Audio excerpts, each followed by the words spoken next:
Hi കൂട്ടുകാരെ, നമുക്കൊരു തേങ്ങയില്ലാതെ ഉണ്ടാക്കാൻ പറ്റിയ ഒരു കറി ഉണ്ടാക്കാവേ. ഞാനിത് ബീറ്റ്റൂട്ട് കൊണ്ടാണ് ഉണ്ടാക്കുന്നത്.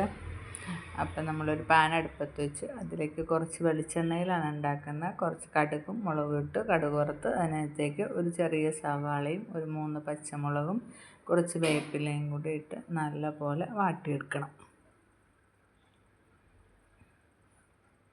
ആവശ്യത്തിന് ഉപ്പ് ചേർക്കണം. അപ്പോൾ നല്ലപോലെ സവാള വാടിയിട്ടുണ്ട്.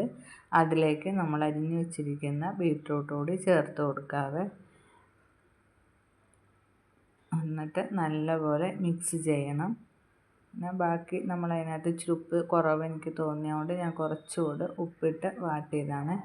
ഒന്ന് വാടിക്കഴിഞ്ഞ് കുറച്ച് നേരം ഒന്നത് എണ്ണയിൽ കിടന്ന് സവാളയായിട്ട് നല്ലപോലെ ഒന്ന് വാടണം. അപ്പോഴാണ് അതിന് നല്ല ടേസ്റ്റ് ഉണ്ടാവുന്നത്.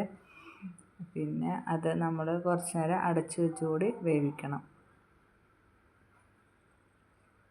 അതിന് ശേഷം നമുക്ക് ഇതിനകത്തേക്ക് ആവശ്യമുള്ള മസാലകൾ ചേർക്കാം. മസാലപ്പൊടികളെന്ന് പറയാൻ വലിയ ഒന്നുമില്ല. കുറച്ച് ഒരു 1.5 സ്പൂൺ മുളക് പൊടി, ഒരു 1.5 സ്പൂണ് മല്ലിപ്പൊടി പിന്നെ കുറച്ച് മഞ്ഞൾപ്പൊടി. ഇത് 3 സാധനം നമ്മളിതിൽ ചേർക്കുന്നുള്ളൂ.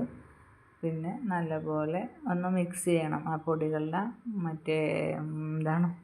പച്ചമണം മാറണ വരെ ഒന്ന് മിക്സ് ചെയ്യുക കുറച്ച് നേരം.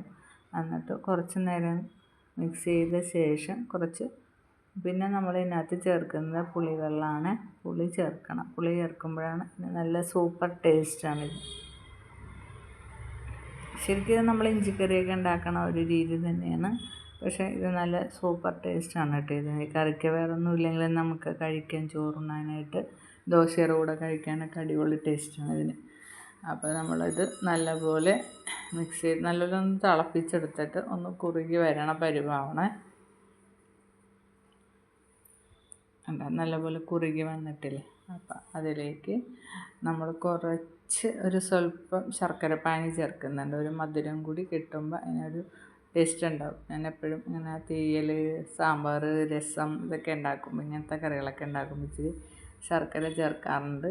അപ്പോൾ ഒരു മധുരം കൂടി കൂടുമ്പോൾ നല്ലൊരു ടേസ്റ്റ് ഉണ്ടാവും അതിന്. അപ്പോൾ നമ്മുടെ കറി ഏകദേശം പരുവത്തിലായിട്ടുണ്ട്.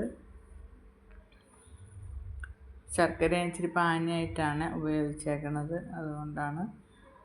പിന്നെ വേറെ പ്രത്യേകിച്ചൊന്നും ചേർക്കാനില്ല. ഉപ്പൊക്കെ നോക്കി പാകത്തിനുണ്ട്. നല്ല ടേസ്റ്റും ഉണ്ട്. ഞാൻ ഇച്ചിരി കുറുകിയെടുക്കുമ്പോഴാണ് അതിനൊരു ടേസ്റ്റ്. അധികം വെള്ളമില്ലാതെ എടുക്കുമ്പോഴാണ് നല്ല സൂപ്പർ ടേസ്റ്റായിട്ട് കിട്ടുന്നത്.